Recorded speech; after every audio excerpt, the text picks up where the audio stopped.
وداعًا بقى لسندوتشات الجبنة وسندوتشات البيض، وتعالي نعمل فكرة جديدة لللانش بوكس كده صحية وكمان مفيدة جدًا للأطفال.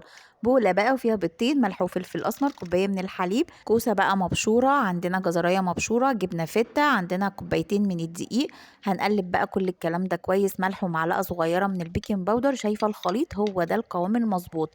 طاسة سخنة بقى ومسحة كده من الزبدة بمعلقة صغيرة كده أو بكوباية المعيار الصغيرة، وابدأي كده خدي كمية واعمليه بقى على شكل كده قرص كده صغنن.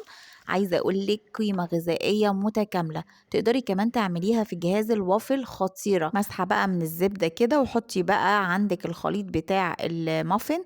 عايزة أقولك مليانة خضار، ميكس كده بين البيض والجبنة والخضار، صحية جدا، هتعجب ولادك في اللانش بوكس. تجنن. شايفة الجمال؟